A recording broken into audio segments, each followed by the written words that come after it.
Well, hello. Welcome to another episode of EcoForge. I have my friend Kennedy on today. Hey. How are you doing? Good. How are you doing? You know, it was a little hard reading these subjects. I was getting all emotional, but I'm doing okay now. Okay. I'm good. Good. What about you?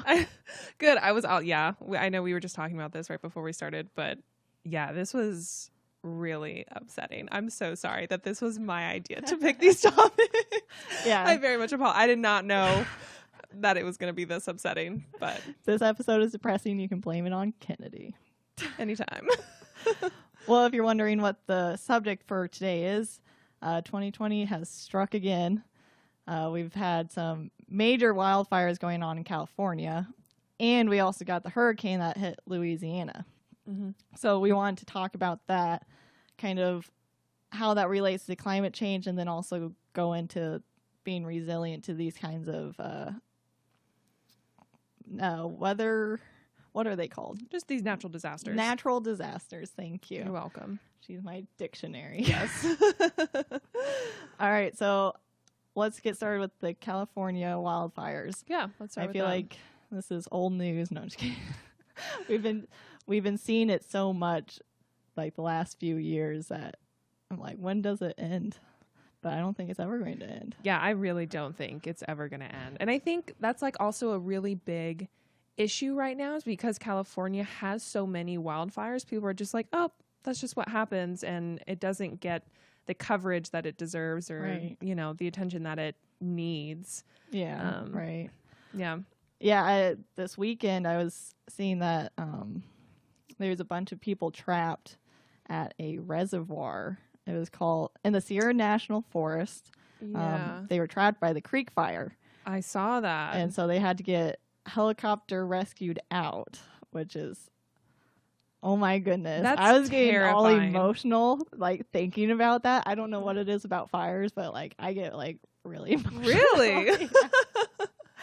I mean, I've had some experiences with fire, nothing too crazy. Okay. Yeah, my family lived up in Colorado. Or not, sorry, we didn't live up there. We had a cabin up there. Uh-huh. And near our cabin one summer, a huge wildfire came through, and like we the only road in and out to get to our cabin and back to the city, if you drove along that, you could see the fire on the hills and mountainsides right next to it. And so like we were kind of like, are we going to have to evacuate here soon, or like what's going to happen? So like it was a really stressful time because Yeah. the fire was just getting closer and closer. So That's scary. That's really scary. No, Yeah. I've never had any, I think, experiences with any wildfires. I've had experiences with like flooding, like you Yeah, can't right. leave or, you know, your community or whatever because it's flooded. But yeah.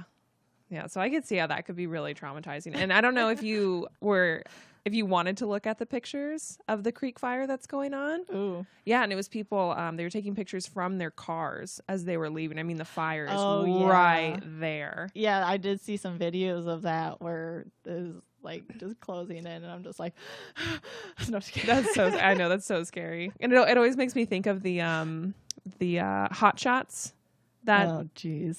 up Oh, in. jeez. Oh, yeah. You know, if you're from Arizona, I think everybody knows that story. But so traumatizing. Okay, we're getting off topic. Yeah. Anyways, and so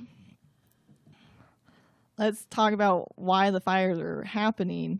Okay. So what I was reading about, and I just want to say I'm not really an expert in climate, so this is just what I've learned from the interwebs and kind of looking at it from the scope of sustainability. But a lot of the fires are increasing because there's like a huge the temperatures in California are increasing, so everything's getting dry, and then which is a great kindling for the fires, and then there's like less precipitation occurring. Like it's a 30% decrease in the last 10 or 20 years, I can't remember which, but and so this kind of like this perfect storm for wildfires to occur. Yeah, no, exactly. And so that's what one of the biggest things with climate change is an increase of CO2 in the atmosphere. So really what CO2 does, an excess amount of it, if it's in our atmosphere, it'll almost create like a barrier in our atmosphere. So the Yeah. heat that's coming in from the sun, which heats up the day and, gets us warm in the afternoon, not as much is escaping at night. So that's where we're seeing an increase of temperatures, which is causing less moisture in the air, so less rainfall, and it creates this domino effect where there's drier vegetation because there's no rain, and it just takes one little spark just to set everything ablaze really quickly. Right. So with California being, has a lot of forest, they're more prone to wildfires. Yeah. I think that's one thing that I want to kind of mention is that people get kind of confused with climate change. I don't think they really understand what it means, but it's basically for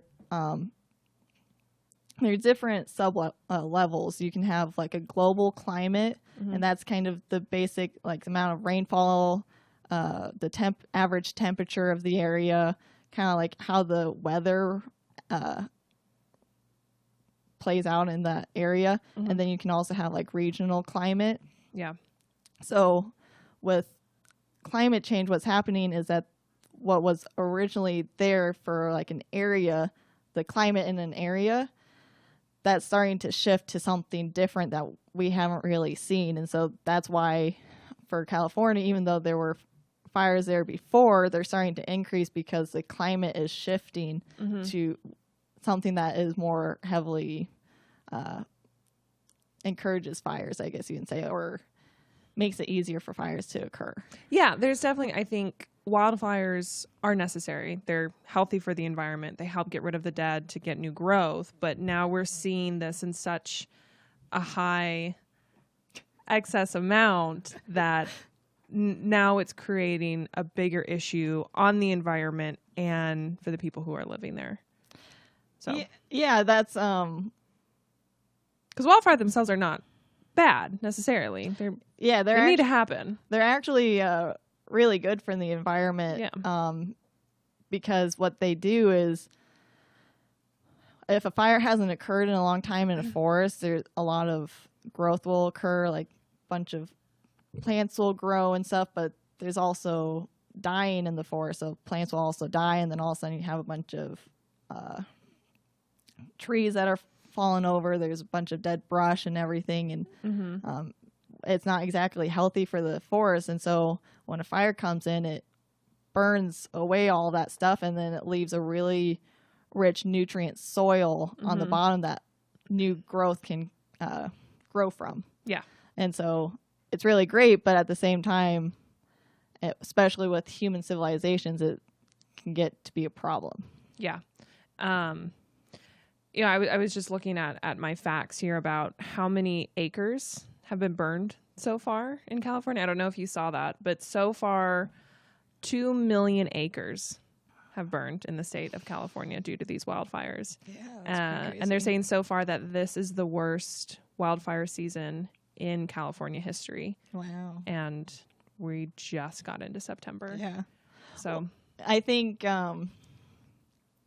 one reason for that was, I don't know if I hope I got my dates right. Back in the winter, we had a really wet winter, surprisingly. And so, and California did too. So they had a bunch of rainfall during the winter, and they actually had so much water that they couldn't keep their dams from like overflowing. Yeah. They had a problem with a bunch of water. And so with all that rainfall, a bunch of plants grew, and which is great. But then when you add the summer to that, where it's all of a sudden really hot, and all those weeds and grasses and a very dry summer. Yeah. I don't mean to interrupt you, but I mean, yeah, you're fine. California had an extremely dry yeah. summer. Yeah. So with that, it dried everything up, and so there's a bunch of dead plants throughout the forest, and that is what led to a higher chance for fires, and even really big fires. And I think that's one interesting thing that I read was that most of the fires that are occurring in California aren't actually made from like natural means. It's from not from lightning or anything like that. It's actually man-made. Oh, I believe it. I believe it. I mean, I didn't read that, but I 100% believe it. Because I mean, so many people now, I think, especially with the coronavirus, everybody wants to get outdoors. Everyone Labor Day. For Labor Day, yeah, and for all these holiday weekends, and everyone wants to go out. They want to camp. They want to, whatever. And it just takes one small spark just to set something ablaze. So, I mean, I definitely believe that this is mostly a man-made issue. Yeah. Well, so I kind of want to go into some of the why are fires so bad for California? Because, like, as we were saying, for a forest, fire isn't exactly a bad thing. It's actually can be very beneficial. So why is it being such an issue for California? Do you know? Well, I mean, I would say anything in excess is not a good thing. And right now they have an excess amount of wildfires. And I think taking apart the environmental effects of it, this is having a big effect on the residents there. I mean, a lot of my family lives in California. Most of them live in Northern California. I was actually just talking to my brother on the phone the other day, and he has a newborn, and I asked him, well, how are you and your daughter, doing? How are you guys? Are you guys able to go out and go for your walks that you like to do? And he's like, our air pollution is so bad from all of these fires, they don't want us outside. Yeah. And I mean, there's so many other effects that these wildfires have, let alone on the environment, but I think also on people's mental health. I mean, I can't imagine the people that had to be evacuated, what they're going through now, the trauma that they were put through, the effects on the firefighters who, I mean, excuse me, I was just reading an article and they were saying most of them aren't even getting days off. Oh, geez. Because there's so many. There's so many, and they're so overwhelmed. And now people are losing their homes. They're having to be evacuated, and then now on top of COVID, how are they going to handle? It's just one thing after another. That's something I never thought about. Was especially with all these evacuations going on, how are they handling it? Because usually when there's like a fire evacuation, they go to like a public place, so a school or a recreation center. It's a lot of people to be holding in a building. It's a lot of people. And especially now you think, okay, well, if I can't go to, a school gymnasium and be packed in like a sardine, I'll just get a hotel. Okay, well, how do people who've been out of job for the past 9 months able to afford that? Right. You have to think of all these other issues that go along with not just the fire. Yeah. I did see some pictures. There's one that was crazy. A lady took a picture from an airplane, and she was flying, I think, from like Los Angeles to Nevada or somewhere nearby, but she could see the plume of smoke from one of the fires, and it looked very similar to as if a nuclear bomb had just been set off. That kind of weird shape that it makes. Yeah, that like mushroom. Yeah, cloud. there you go. Yeah, it looked very similar to that. And what's even crazier is I was reading that there was fire tornadoes. What? Yeah. What is a fire tornado? I'm not 100% sure, but basically, there's a huge fire going up, and the wind blows in a certain way that it just takes the flames and it just spins them. So just like how like a hurricane or a tornado can occur from like a storm. Yeah. There's so much energy from the fire that it kind of creates these storm conditions, and wind starts picking up and it just blows the flames into like a tornado. And they had like, I think it was the Creek Fire. I could be wrong on that one. I don't know where it was occurring, but like, hey, there we go. Oh my God.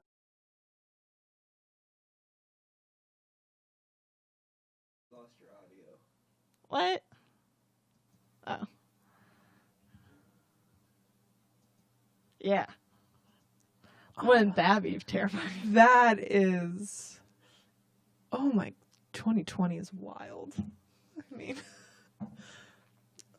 All we have next, we're just waiting for a Sharknado. That's it. That's next. I'm telling you. Right. So you guys can talk and I have it up. Oh, you got the audio? Okay, great.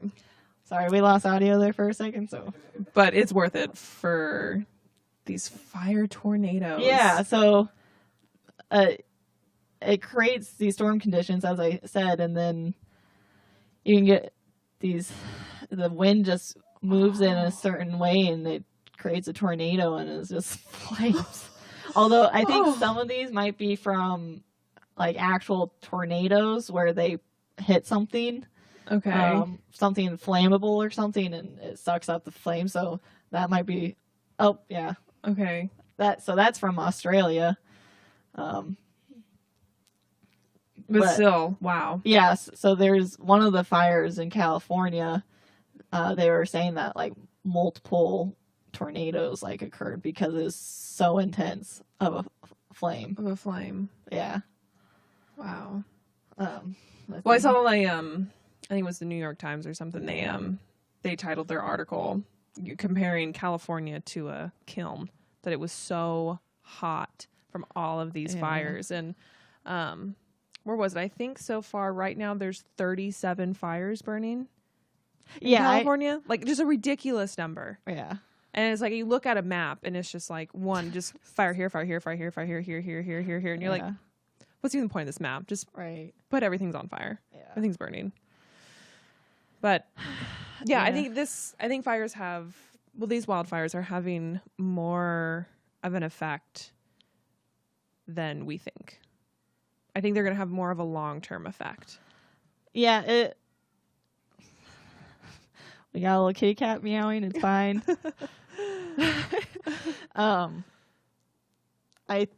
What they're saying with climate change is that as climate change occurs, these areas where there's some wildfires, sometimes there's an issue.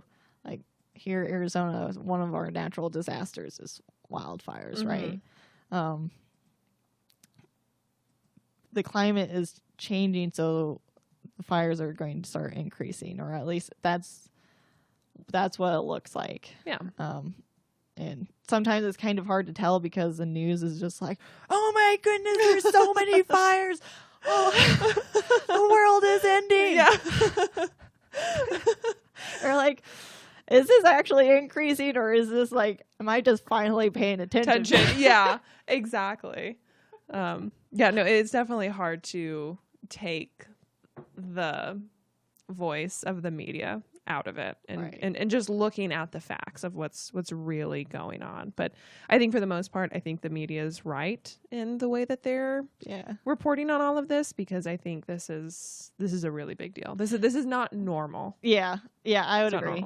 And the science is kind of backing up what they're saying. I'll try and link a study done that they were measuring the increase in fires and how it's related to climate change. So, and they were able to determine that there is a causal link to it. So, good. And I did find this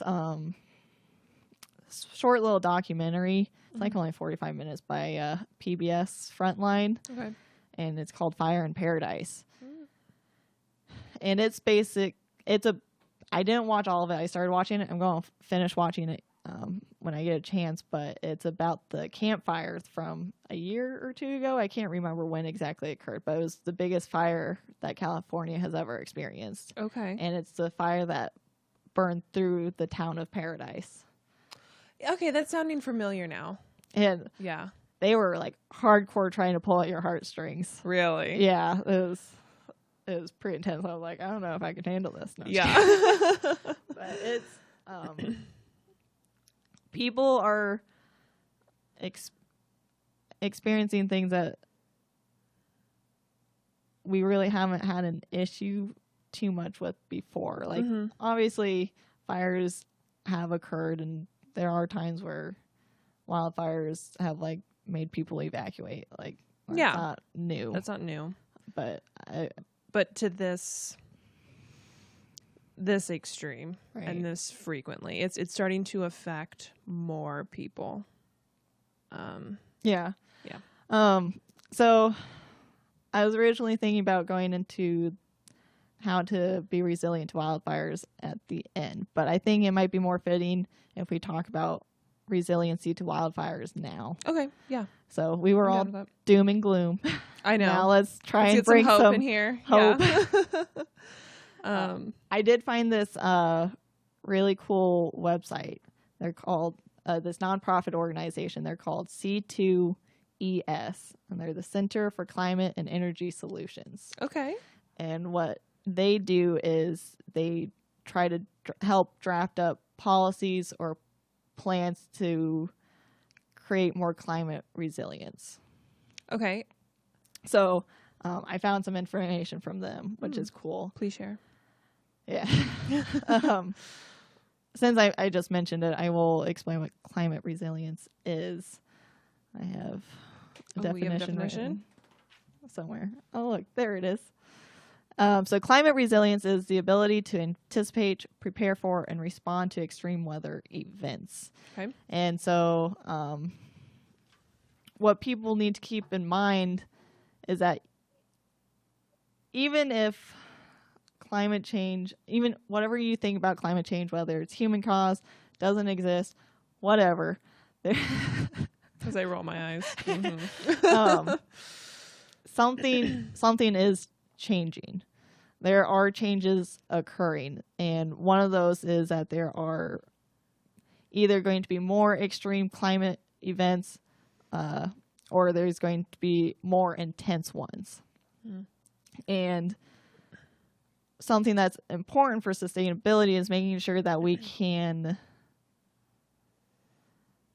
be resilient to those climate disasters or natural disasters, because they, as we were saying, they do affect a lot of people, and we don't want people suffering. And so that's kind of one of the big keys with sustainability, is trying to be resilient in the face of these disasters.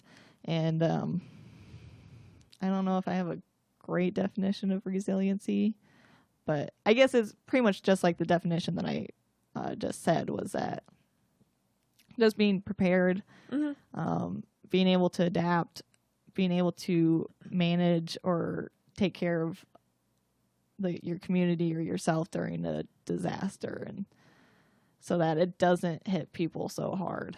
Yeah, no, I agree with that definition. I think that's great, and I think the key point though through resiliency is that you can prep and prepare for as much as you possibly can, but it's never going to be a perfect plan.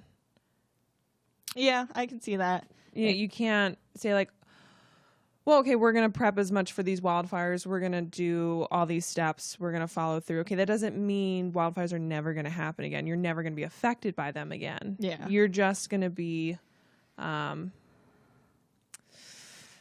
little bit stronger, Yeah. I guess, in the face of them. Either you can withstand whatever is occurring, or you can bounce back faster, easily. And I think easily. I think that's the point of resiliency, being able to bounce back more quickly with the least amount of damage. Yeah. So yeah. So sorry. So with these fires is that we can't really stop fires from occurring. No. We can try and limit the chances of them occurring, but like fires are going to happen. So we need this step forward is to try and gain some resilience to these fires so that not so many people are impacted by them. Yeah. Agreed. Do you have some? I was just going to say, I saw that, I think it was like what are we in, 2020? I think it was 2016, 2017. California passed the California Environmental Quality Act, which mandated an in-depth analysis of the development of land, water, species, and other elements. So the author of this article that kind of talked about that act, it was saying that this was such a big step forward for California because it forced the state to really look at the issues that they're facing and how this intense growth that they're having in population the effects that it's going to have on the environment. Mm. So they say from that came a lot of resiliency plans, a lot of funds and grants towards better management. Yeah. And, yeah. I got So in that. terms of like clearing brush from highways to prevent fires. What was it? Okay. That states should fund incentives or grants to ensure people to have asphalt shingle roof, seal their gutters, practice better landscaping skills, putting more gravel down. Don't be lazy. Stuff Don't like that. be lazy, Yeah, just people. don't be lazy. Yeah. So they say that a lot of that came from that management act. Oh, okay, that's cool. So, but after that, the only thing that I really found in terms of how California is managing these wildfires is by shutting off people's power. I don't remember if you heard about that. People got up in arms about it. Blackouts. Mm-hmm. Well, okay, yeah, we can talk about that because from the documentary that I was just watching, they were saying that the Camp Fire, which was the largest fire in California ever, was started because of faulty power lines. Mm-hmm. So they were saying the power lines of PG and E were really old and had never been replaced, and something broke during a big windstorm and something caught fire. Yeah. And that's what caused it. So in response, the electric companies have been shutting off people's power, which is... I don't know how great of a response that is. And they're cutting off power to a lot of people. I was reading one instance, they cut off power to like 80,000 people during the summer. Like how... I just don't see how that's... to be like, all right, well, we're not going to update our power line, so why don't we just shut off the power? The one thing we're supposed to provide for people, let's just not do that. We're still going to charge you, though. But we're still going to charge you, though. I don't actually know if that's I don't true. know, but they were there. Yeah, it's probably ridiculous, but yeah, obviously they need to be doing some updates to the power lines or rethinking their infrastructure. Exactly. But shutting off power to people's homes is kind of like not a good way to do it. No, I don't think so. I think that's not getting to the core problem. Yeah, that's kind of responding to the issue and not really preparing. Yeah, that's not preparing for it. Yeah. I mean, I think maybe you could argue that's a great mitigation tool, but I really don't. I really don't see that because now you're causing more problems shutting off thousands of people's power. We're in the 21st century. Yeah, come on, PG&E, get this together. Like, yeah, but I think for the most part, I think the greatest way that I think California can prevent a lot of these fires is, like what you said, most of them are man-made. Mm-hmm. So I think education might be one of their best bets right now. I feel like every time we're like, oh, there's this big sustainability problem or this climate change, and they're just like, education! Right? It's like, just need to educate more people. I mean, it's true, though. Talk about this with a lot of people, and half of them are like, climate change isn't real. And you're like, wow, we have a long way to go. I won't name names, but Kale, he went camping with some friends, and like how they built their campfire was atrocious. Oh, no. It was bad. Oh. And like, it's terrifying. I'm like, this is how wildfires start. I don't know. I was just hearing from him, but like they built it really big, and like they're just like, yeah, we don't need to put it out when we fall asleep. Like, oh no! Don't worry, they'll never listen to this. Yeah. Or at least we can talk crap about them all we want. Let's name names. Let's throw them under the bus. No. And so I feel like, this is a pretty common thing for people is they don't. Oh, what's that bear's name? Oh, Smoky. Only you can prevent wildfires. Right? Yeah. I think it's totally true though. So Yeah, there's something that I was thinking about and what I was reading about. I'm like, thought I wrote it down. Nope, of course I didn't. I really gotta get better at taking notes. But there's this term that I'll try and it's WUI, I think it is. Wildlife urban integration or something like that. okay. And basically this concept is that over the past 20, 40 years, there's been an increased move of population from city centers to areas that are still intermingled with the natural world. So like forests. So Okay. you can think of Payson Okay. as a perfect example, or like Flagstaff, where there's people have homes spread out throughout this entire forest. Mhm. And they don't really have big city centers, a small town, but there's a lot of people living out there because people want to get away from the city and they want to be out where there's nature and it's pretty and like it's nice and it's relaxing. Yeah. Completely understandable. Like I think me and Kale want to do that. Like get out of the city. There's no trees out there. No. Yeah. But so there's been a huge increase of that occurring. And so what they were saying is that's why there's been such a huge impact of the fires on people, is because in a city, it's, besides like a building catching on fire, there's not really much for a wildfire to take out, right?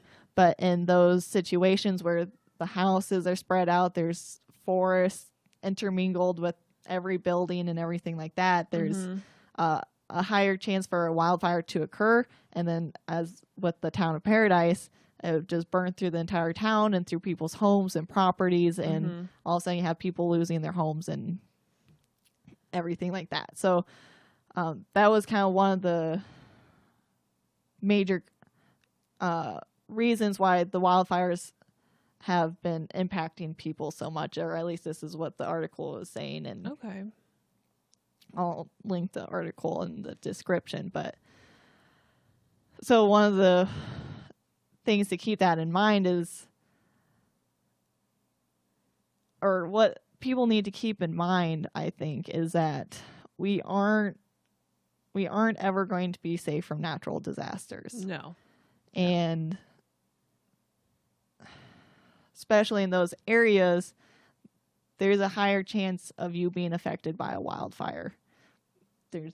If that's where you want to live, that's something you have to live with. Yeah, that's like living on the coast. That like, okay, I'm probably You live in Florida. And probably gonna have to deal with a hurricane once or twice in your life. You just have to mentally prepare for it. Yeah. So yeah, if you want to live amongst the trees in a small town, and you're probably gonna have a wildfire once or twice in your life. yeah. You know, So that's like living here in the valley. It's gonna get hot. You probably have to deal with the heat. Like it's just probably yeah, you are. So yeah, and I feel like that's something. It's kind of like human arrogance or ignorance, is that they kind of think that they're protected from the natural environment. oh, I definitely think that. I think a lot of people go into those situations and kind of like what you said, Kale's friend. No, it's fine. It's all good. This won't happen to me. Like I'm not going to start the. I'm a great human. Yeah, I'm smart. I know what I'm doing. I make fire. Like it's just, I don't think people really think about the implications of their actions and what it can have on the environment. Yeah. Which I think why we're in the current climate we're in now. Yeah, there's Generations of thinking. well, that's probably one of the issues with where we're at. Modern society, we've developed a lot, and we don't have to face as many problems as people, back in the 1900s had to deal with. And so I feel like it's kind of made people complacent, where you're like, oh, well, my life has been great all the way up till I'm 30, and then all of a sudden I'm hit by a hurricane or a wildfire, and you're just like, oh my God. It's like, no, that stuff happens. Yep, you should have known. You live in Miami. What'd you think was going to happen? Yeah, and I think there's also, and I'm digressing here for a second, but I think with our culture right now, there's such a focus on the self. And like making sure that you're happy. It's all about you. Oh, sure. And I think that way of thinking isn't helping our current climate situation. And the way that you're saying people are being selfish. Yes, I am. I mean, yeah. I just think that, I know it's human nature for all of us to be selfish at some point, but I think now our culture is encouraging it and is encouraging those actions without labeling it as being selfish. Mm-hmm. It's like, no, you're doing you. Yeah, it's self-care. Self-care. Need some self-care days. And so I think that has bled into other parts of our life and the way that we make decisions and how we view our relationship with the environment and kind of where we stand. Yeah. Yeah, I can definitely see that. It's I guess it's kind of easy to be in that mindset because you're living in the woods and, most of the time, besides like some snow, like things are great. Everything's beautiful. You're happy. You feel less stressed and so it's easy to be like, well, I don't need to worry about these things and to be more thinking about yourself than how you're impacting the world around you. Exactly. Yeah. Yeah. I definitely agree, which that almost kind of baffles me because we are all so connected with the internet and social media. But I think thinking about it, I think it's definitely like a false connection. We're not really, I think it's a surface level connection. Yeah, it's this is kind of off topic, but so the internet's kind of helped in some ways where like all of a sudden we've been getting these global protests and strikes, like started with the climate change strikes, and where the entire world came together to strike for something that they found important. Yeah. And so it's been able to globally allow us to communicate and understand how we impact other parts of the world and to kind of become tied to. There's people I follow that are on Instagram that are from England or Australia. I'm like, I don't want to have anything bad happen to them, and so you start caring about these people that you've never met, and so it does allow for some connection, especially globally, where there really wasn't a global connection before. Like a lot of before in the past, it was kind of like, oh well, they're from Canada and they're Canadians are kind of we don't like Canadians, so let's go attack them or something, Yeah. And so it's helped break down those barriers, but at the same time, as you mentioned, people are writing things in 48 characters, and the internet really hasn't allowed for proper discussion and connection with people. Like it's, as you said, it's still very surface, but maybe it might start going in that direction. I hope so. Podcasts. Yeah, exactly. Yeah. So I really don't. I hope that, we can use this newfound connection that we have for a greater good. That's what I'm doing with this podcast. That's why you should follow me. No, just kidding. Yeah. Actually, yes, follow me. Plug. Yeah. Yeah. And well, here, let's go back to what we were talking about before. Building resiliency. Yeah. So one thing, we were talking about the how people are moving more out into nature, and which is fine in some situations. Like, I completely understand why people want to do that. Like, it's something I want to do. Yeah.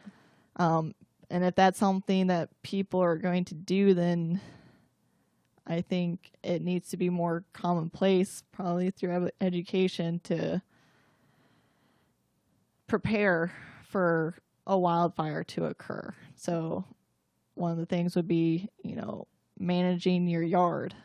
So like a big thing to help protect you against your house being burned down is to create a defensible space between your house and the woods, pretty much. So get rid of any dead brush that's near your house. Like, it has to be a certain amount of feet, and like try and maintain your yard. So getting rid of dead twigs and dead trees, and mow your grass and get rid of the weeds. And then that way, when a fire does occur, it can't jump.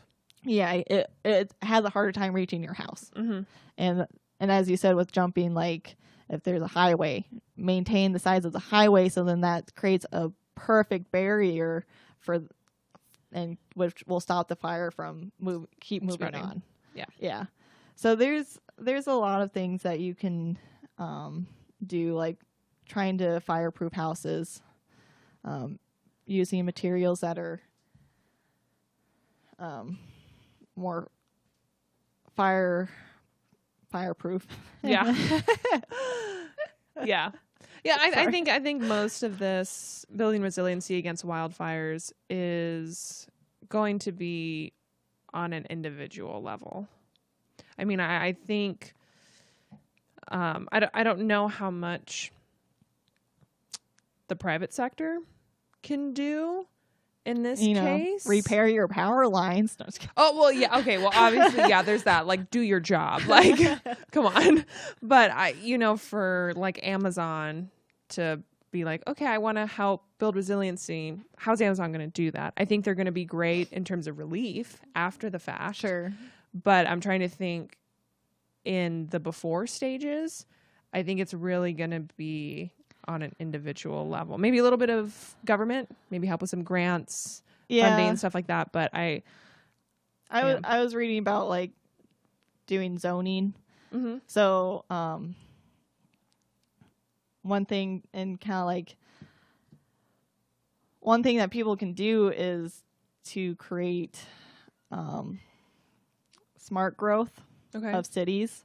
And so instead of sprawling out to the woods, keep a more central city location where it's more dense in the middle, and then like there's some areas surrounding it that are kind of spread out, but like it's still really compact. Okay. Which that's an option if that's something people want to do, or like a city wants to do. But it's, once again, people want to go out into the woods, so then it's kind of personal responsibility to be prepared for wildfires. Although, actually, one thing that the government can do, which is something that is already a practice, so I'll say that, is, what is it called? There's a word. They intentionally light fires. Okay, So controlled burns. Thank you. Where to clear out the brush that's in there, the dead brush, so that and it's like heavily managed, like they're watching it very closely to make sure like it doesn't get out of control, and it's allowed to slowly kind of spread through the woods to burn through the brush and clear out that kindling for fire. So that way, when a wildfire does occur, something sparks, it really doesn't have much fuel to keep going, and so that can really limit its ability to get out of hand. Yeah, I know a lot. Sometimes when I drive up to Flagstaff, there's always the signs. It's like, oh, control burn, like in process, you know. So I know they do that a lot. I don't know if that's something they're doing in California. shoot, I don't know. Everything's mean- already on fire. Was just keep Right. like how is there still stuff to burn? yeah. How is there still? Yeah, we're running out of things to burn. So Yeah, I mean, it's a really big state, so that's probably like one of the issues is that it's a really big state and there's a lot of national forests. yeah, to be on top of that, I can't. To manage that. I can't imagine. But yeah, I think that's kind of really all you can do with resiliency to wildfires is try to limit the wildfires from spreading through the controlled burns or, taking care of your property. They can do clearing of the forest. And I think that's one thing that people really need, or what the government should really do is if there's a lot for sale or a home for sale that's out in the woods, like there needs to be a warning that like, hey, this is a huge fire.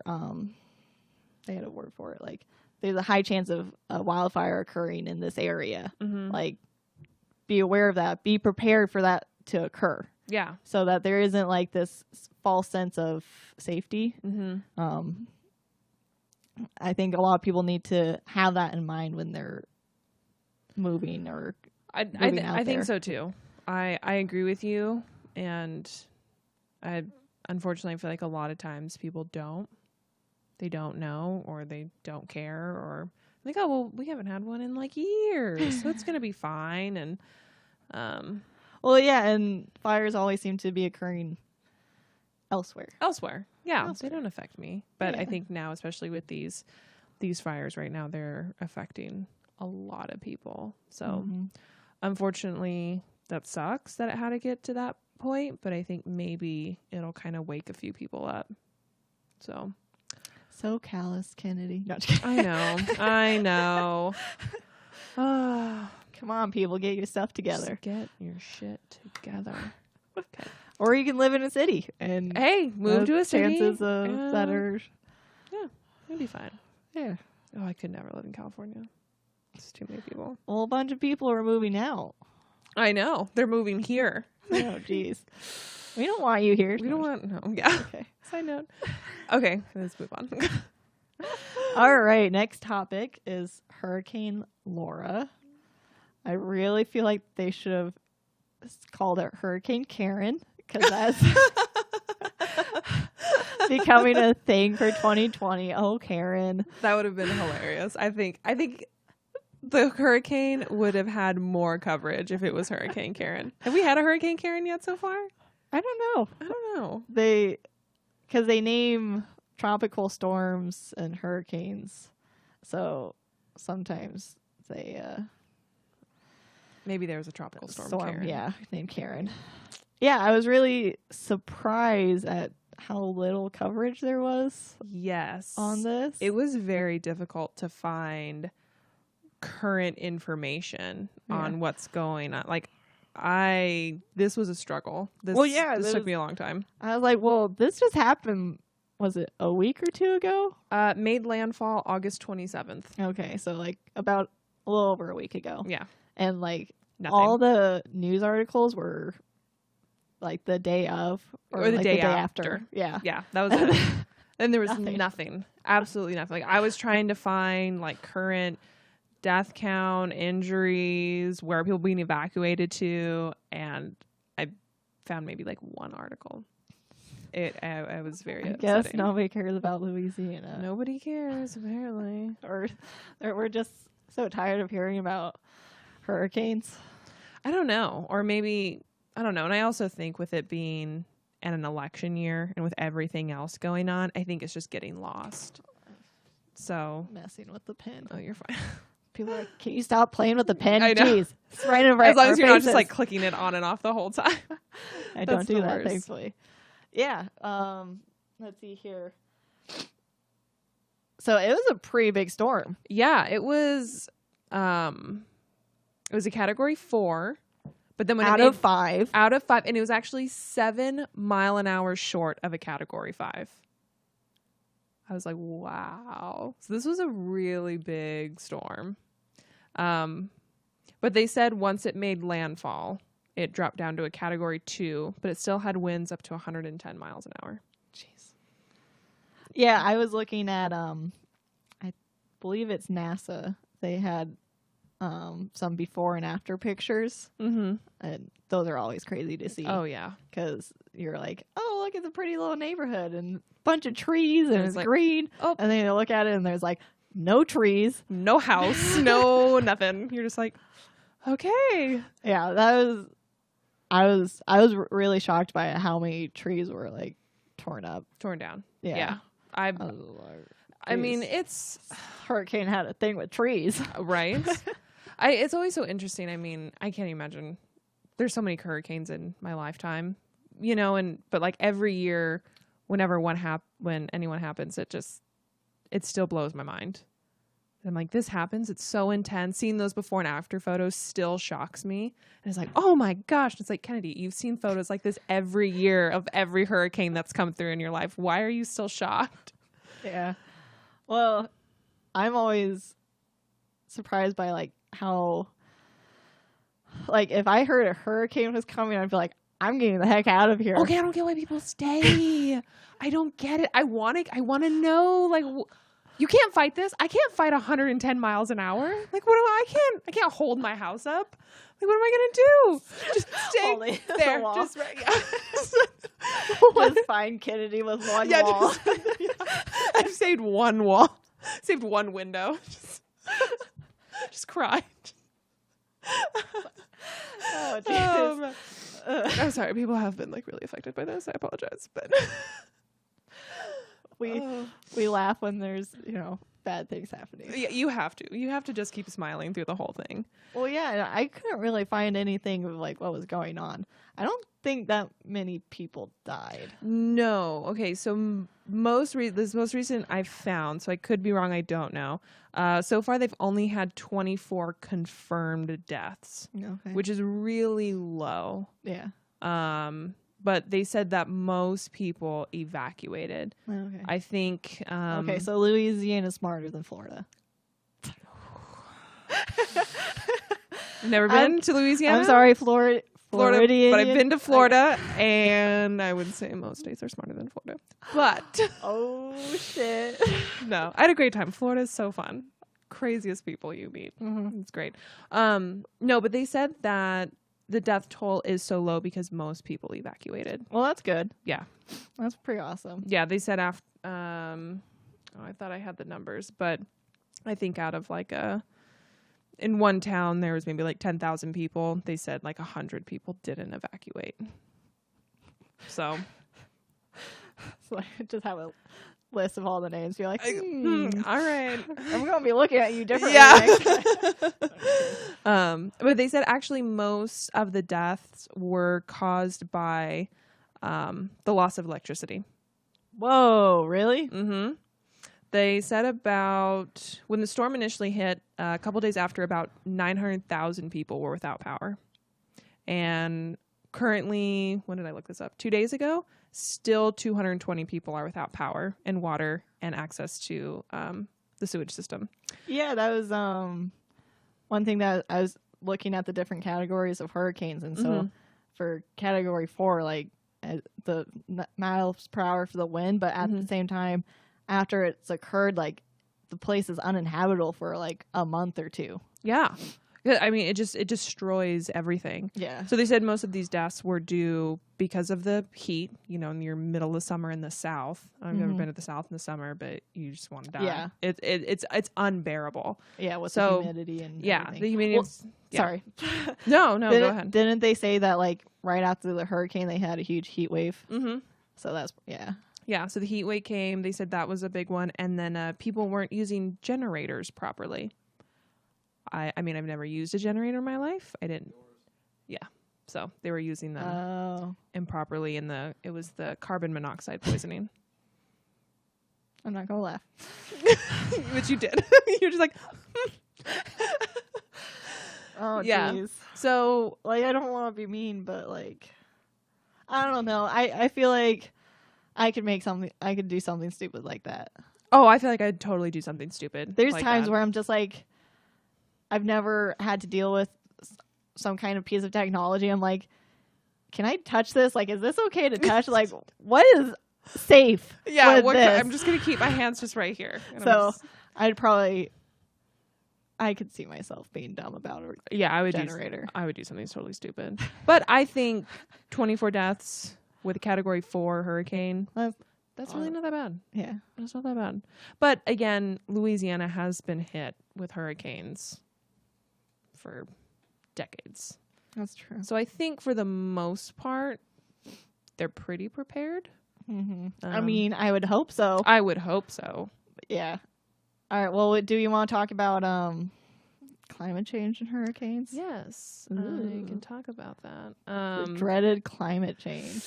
Dun dun dun. So they're saying that because of climate change, it's causing more intense storms. Yes. So we're seeing more winds.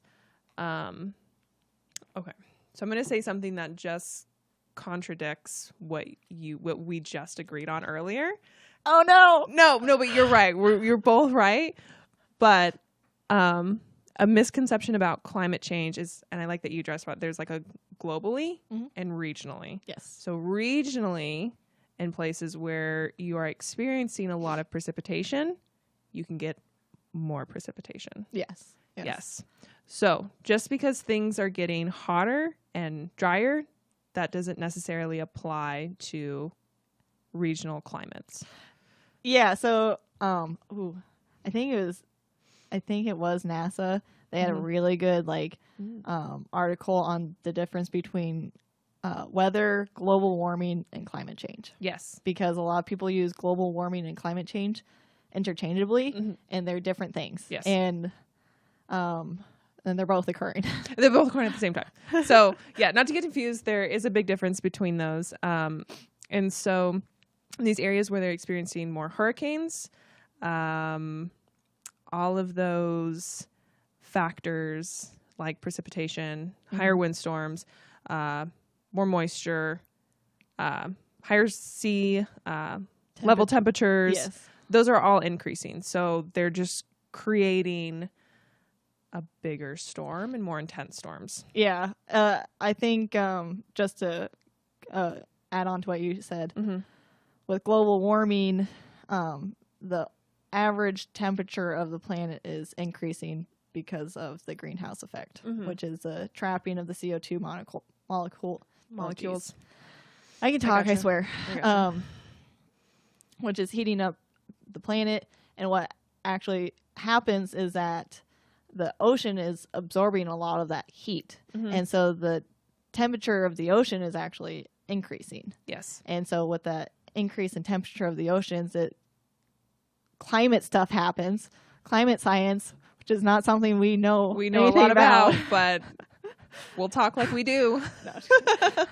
We're not climate scientists, so we're kind of base level understanding, but the increase in temperature of the oceans creates this intensification of tropical storms and hurricanes. Yes. Good job. Knowledge. Good knowledge. You're welcome. Yeah, so also along with that, and then also with because of higher temperatures, we're seeing more ice melt, which is actually increasing sea levels. Oh no. Yes. What? So that's oh what? I'm I hearing haven't this heard for the about first that. time ever in my life. Yeah. Yeah, so that's how climate change is affecting these hurricanes. Yeah, sorry. Long story to add on to your sea level rise. Yes. Hurricanes start to get, or tropical storms start to get worse when they're over water, right? So that's how a tropical storm can develop into a hurricane, because and I could be slightly wrong about that, but they develop in power and strength over the water, and then as soon as they hit land, They usually downgrade. it starts to lose its energy source, which is the water and the temperatures and stuff. And so with rising sea level, all of a sudden, especially with high tide, they were saying there's a chance of the storm being even worse as it hits the land because Oh, really? there's now more water up on the land, and with high tide it's even higher, and then all of a sudden, Yeah. there's not as much of a barrier between the storm coming from the ocean to the land, Yeah. and so it can hit a lot harder. And I was reading Could be that. slightly wrong about that, so No. I was Don't quote reading me. that since 1990, due to warming waters and melting land-based ice, sea levels have risen about 7 to 8 inches. So that's already already since the year 1900. Jeez, Yes. that's So- crazy. Yeah. So it's a lot. And I think also hurricanes are, I think, feeling more intense because more people are living on the coast. Mm-hmm. I think that's also a big factor we have to think about. Yeah. Well, a lot of human civilization has developed on the coast. Mm-hmm. It's, say what you will about the hurricanes, but that's a really good place to live because it's like it creates kind of like a temperate environment where you're not like in the mountains where it's like super harsh and snowy. Mm-hmm. And then you have a really great food source, Yeah. energy source. And so, sorry, you distracted me. I was just like, what's wrong? Anyways, so yeah, there's a lot of cities and development along the coast, and well, hurricanes happen. And so yeah. as those cities develop, as there's more human population increasing, more people are being affected by these. Who doesn't want to live on the beach? I know. Actually, I don't think I do. I don't think I do either. Sand. I'm always like, oh, sand everywhere. Everywhere. No matter how hard you try to not track sand in the house, you always go to bed and you're like, oh, no, there's just like a pile of sand in this bed. I didn't even go outside and there's sand. right? It's just everywhere. Like, the beach always sounds so nice. And then, like, you get there and you're just like, I can't get rid of it. I know. Like, track it home. Like, it's still in it's like in your suitcase. You're like, damn it. All the hotels and the showers and stuff, there's like sand in the showers. It's so gross. Oh, I can't. Yeah, I can't with the sand. I don't like it. So, I mean, hey, to each their own. Some people like it. Yeah, do you? We just don't like it so much. Yeah, It's nice once in a while. every once in a while, but not every day. Anyways, Jinx. I need to stop saying that. Anyways is not a word. It's anyway. It's always anyway. There is no S. Just learn that. You just broke my mind. I know. I think you've always said it anyways. Me too. And so I'm like, wow. Okay. I didn't know. So just side note. It's anyway. We'll do a little clip of that. Yeah. Kennedy learned a new Word word today. It's not anyways. Anyway. Yes. And so one thing, so while climate change is is increasing the chances of more wildfires, it's not actually the case with hurricanes. It doesn't look like there's an increase in the number of hurricanes. It's just the intensity. The intensity of them. Yeah. Exactly. So that's kind of like a really big thing about climate change, is that because these factors are changing, whether it's the ocean temperature or average heat of an area, it's impacting the climate for an area and to something that wasn't there before. And so there's a lot of unknown of what could occur. Yeah, and that's when you get into the topic of our climate entering this new threshold, where I think they talk about, I believe it's 3 degrees centigrade. If we pass that threshold Yeah. annually, I think and a professor explained this really well to me. It's almost picture like you have a ball in like this basin. And so with our climate, that ball is moving in up and down the walls of the basin. Then once we hit that 3 degrees centigrade, it's now moved out of that basin and into another one that we don't know what that looks like. Yeah. So we don't know. It could be good. It could be bad. As of right now, I think it doesn't look so good. I mean, there's a reason we're here in this basin and not in that one. But, well, it's, I will say climate change is going to impact different areas differently. So Agreed. where California, or say the Southwest, Mm-hmm. is getting hotter here. Mm-hmm. Up north, it might be getting colder. It's getting colder. Or, there's more rain in, the tropical places, or less rain. Rainforests are going away. Like, Yeah. it's not all the same around the globe. No. It's going to look differently. So, and I think that's something that people misunderstand with global warming, is that they assume that because the average temperatures are increasing, everything's going to get hotter everywhere. And it's like, well, no, that's not how our climate works. Yeah, and that's what the job I had right out of college. We would go into classrooms and teach kids about climate change, and they were very adamant about not using the word global warming. They really wanted to get away from that because it was giving these kids these false idea that, it's just going to get warmer everywhere. It's like, no, things are just going to get more intense. Yeah. So, yeah. And sorry, this is slightly off topic, but I think that is why, people kind of judge like the people who believe in climate change they're like, well, 10 years ago, you were saying it's global warming. And now there's a huge snowstorm here in the Midwest, and like, where's the warming? Exactly. And so that I think it was really smart for people to start using climate change, because global warming. I feel like it explains and explains it just a little bit better. Yeah, I agree. I agree. Just a little bit. Do you want to talk about resiliency? Yes. Okay. Let's go into resiliency. Okay. I was trying to find resiliency plans from the states that are nice. experiencing hurricanes. Mm-hmm. And I found Louisiana's, and they were in pretty good shape. Nice. They had 5 goals. Flood protection.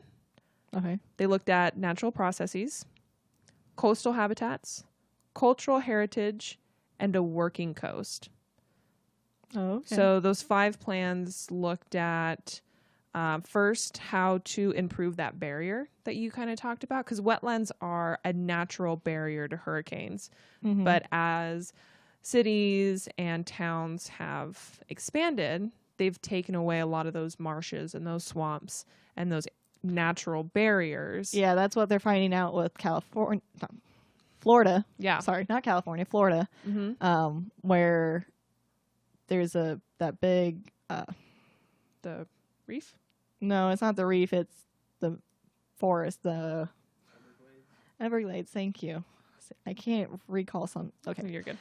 Anyways, Everglades, because people were filling in the Everglades, which is a big marshy area, and whenever it rained, that's where all the water collected. Mm-hmm. Wow. Rude. So rude. That's your 3 o'clock warning. Oh, geez. Oh, no. Anyways, so water was collecting there. It was a very natural way for the area to adapt to the hurricanes and these big tropical storms that would hit. Yeah. So that, like, not everything got flooded. It all went to there. Yeah, it's their drainage system. Yeah. It was a natural drainage system. Yeah. And people were filling it in and building on top of it. And, like, all of a sudden, all these, developments and cities and stuff were getting really bad flooding. Yeah. And they're like, oh, shit. Why is this occurring? And you kind of realize that they were getting rid of what was protecting them from the flooding. Exactly. Yeah. So there's been like a lot of reforestation, or at least they're trying to maintain it to the best of their ability, from what I remember. But yeah. And I think they're also trying to recreate it. yes. In some ways that they can. Reforest it, to lack of better words. Yeah, exactly. So that's what's Louisiana had. And do they have natural marshes? Do you know? Mm-hmm. Okay.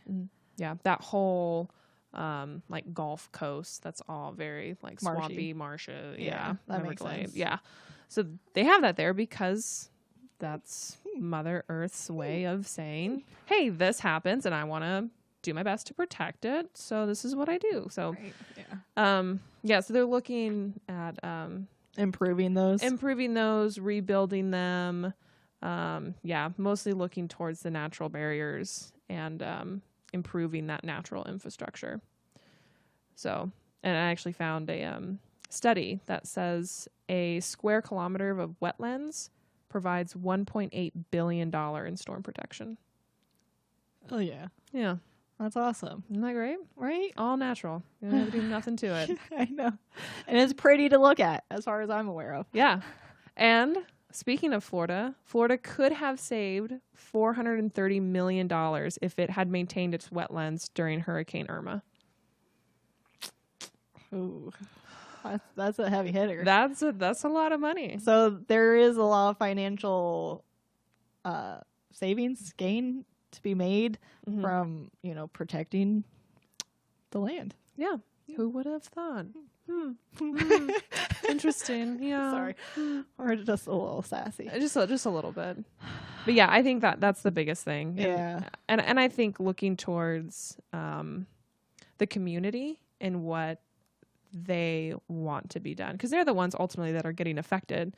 So I think surveying the residents and asking, what do you feel comfortable with? What do you feel like is the biggest threat or the challenge that you face after this happens? Because every year it's happening. So you have some experience. What do you want to see done? And then I think taking that and spreading that all over the different states. So I think we're going to have to knock down a lot of those borders and have people from Louisiana talk to people from Georgia, talk with people from Florida, from North Carolina, South Carolina, or even up to New Jersey, saying, okay, this is what we've come up with. Is this going to work for all of us? Yeah. Yeah, there's that website, the C2ES. They do try to create like plans for people to use. Like as far as I know, it's free. That cities can use to like, and they can kind of pick and choose like what options they want that best suit them on like resiliency actions that they can do. And what they usually provide is they do case studies of some sort where they're like, so this city, they were affected by said hurricanes or wildfires, and this is what they did, and this is how it's impacted this. And okay, this city has done these things. And so especially in resiliency, it's really important to share knowledge and be like, well, we tried this and this didn't work. Okay, so maybe let's kind of figure out why did this not work, or like, okay, that didn't work. What did this guy do? What did our neighbors do? And try and apply that to their situation. Yeah, I agree. I think share as much knowledge as you can. And I saw there was a workshop, Hurricane Disaster Infrastructure Resilience and Planning Workshop. And it took a lot of, it was like engineers, policymakers, and they sat around in small groups. They did brainstorming. There were presentations. There was an open discussion. And I think that's a great place to start. Right. Because everyone's sharing their ideas and their knowledge about solutions and ideas. And yeah. Well, sorry, for that plan for the Louisiana. Yeah. What were some of the other items? So they had 5 goals: flood protection, natural processes, coastal habitats, cultural heritage, and a working coast.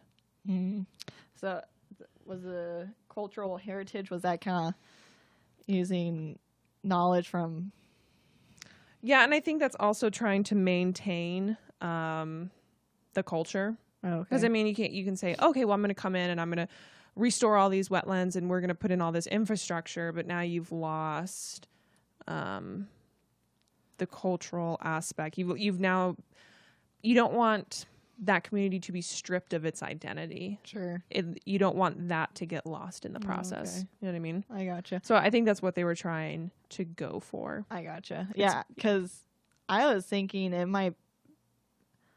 I don't really know what the history looks like for some of these areas that are hit by hurricanes, but I'm sure there was, Native Americans that were living there at some point, and they had to deal with hurricanes too. Like hurricanes are not a new thing. No. So it'd be cool to see what people who lived there before, what they did to be resilient to the hurricanes. Yeah, I think looking towards the past to better prepare us for the future. One thing for me that I always thought was weird is that with human civilization, there's kind of this, everything has to be the same.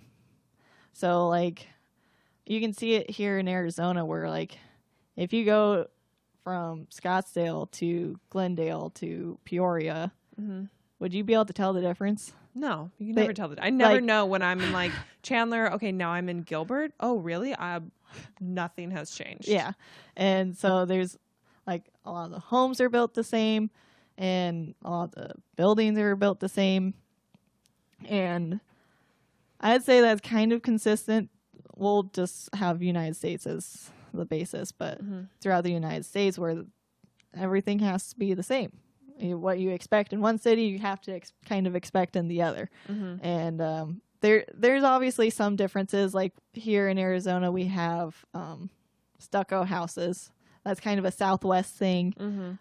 Where in like other parts of the country, they have like wood homes and craftsman style or brick houses. We're in a brick house, but everything's kind of, even the cities are built the same, where you got skyscrapers and everybody's on top of the ground, or you got 2-story house and you got your little backyard, and like all the streets have to be the same. And one thought that I kind of always had is, why is that? Because every region has different issues that they face. So as we said, California, they have the heat. The Southwest has the heat, and we have wildfires, which isn't but we're not dealing with hurricanes. We get monsoons, but like we've managed that pretty well. And when we get them, right? When they decide to show up, and so different areas have different things that they have to deal with, and so why aren't we designing our cities and our houses to better suit our climate or the region and what's going to affect us? Yeah. So so if you have a bunch of houses being flooded, like why aren't we trying to fix that and change that by these hurricanes? So and I think they're kind of starting to do that with newer homes, but it's almost like they don't want to go back and fix what was already there. Yeah. And I think the reason all of that started, that consistency, is because, well, it worked really well here, so let's just stick to that. Yeah. Why do we want to work harder and try to change something when we know this works? Right. And I think now we're starting to see, I think that idea can apply for everything kind of going on right now. What happens when you stick to the status quo just because it's there? Like, why aren't there underground houses in the Midwest? They deal with tornadoes. Thank you. Like, I don't know. Underground houses. Even here in Arizona. Underground houses. I'd be down for it. I live in the ground. I don't care. We can be Hobbit people, okay? Perfect. I love it. I'm here for it. I don't know. I'd need a lot of natural lights. We'd have to somehow figure out to where... Skylights. Okay. Like, the whole roof would just be like... Oh, there we go. We're on to something. We should be home designers. We really should. That's going to be our next adventure. That's going to be the next episode. We're going to... Sorry. I picture just putting all of our drawings on the screen. There's like little kid. Just like a little house. Yeah. And you're going to have this and this. Yeah. Anyways. Yeah, it's... I don't know. I think instead of having the stubbornness of like, well, my house got blown down again, let's rebuild. It's the exact same way that it was before. Where another hurricane's gonna knock that down. Yep. If it's not next year, it's gonna be 5 years from now. Like, yeah, I was actually you brought that up where they were saying with because of climate change and the hurricanes, they're saying storms that would come once every 100 years are now coming every 16 years. Yeah. So at some point, there's going to be some structural damage. Right. And so something we really need to consider is like, if this place isn't going to be habitable here soon, like, do you really want to be dealing with this every 5 years where your house gets destroyed? Yeah. There needs to be some heavy consideration of people moving. I think so. Yeah. Which sucks because you probably have this land that either your family has lived on for a while, or you put all your money into it and you bought this land or this home, and like you don't want to give it up, but like your identity's in that. Yeah. And that really sucks to go and ask somebody to say, hey, you can't live here anymore because of how business has been conducted the past several decades. So you're going to have to move. Mm-hmm. You know, I can't imagine somebody coming up to me and telling me that, like, you can't live in the state of Arizona anymore and you can never come back. Like, that'll just be, I'll break my heart. Oh no, Arizona. It's going to be a ghost town. Yeah, but at the same time, it's kind of like, you're eventually, and you know, we could be wrong, where like maybe we can come up with a way to build our cities or build our homes where like they can withstand a hurricane.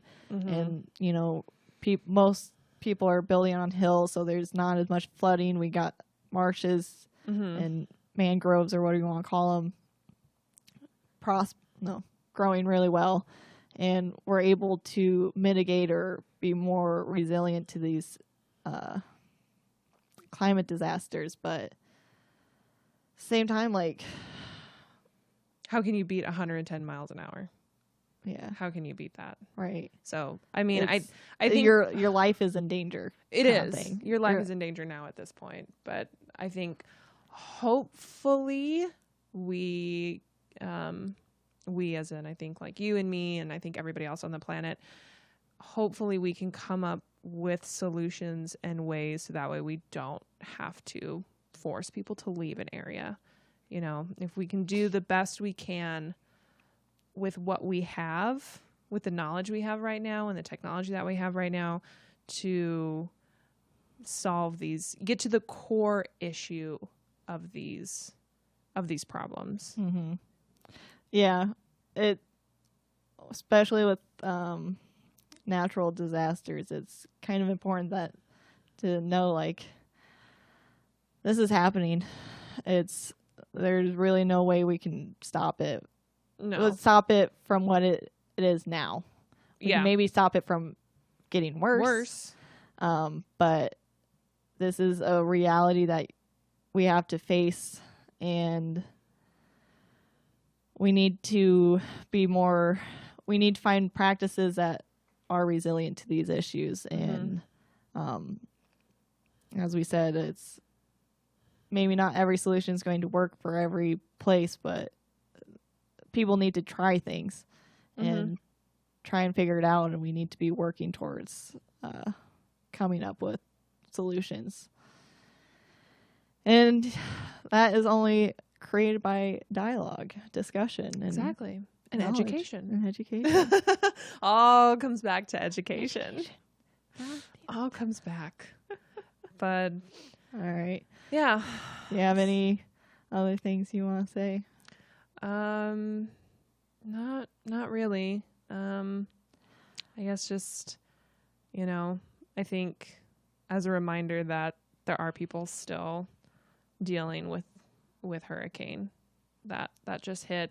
Even Laura? Yeah, Laura. It's close to Karen. It's close enough. Who likes Laura? No, I'm just kidding. Yeah, we're changing it to Karen now.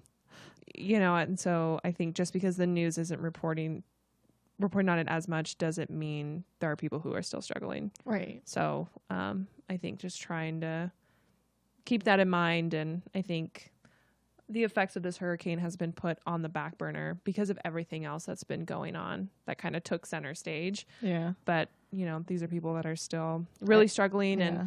And it hit a lot of low income communities and at-risk communities.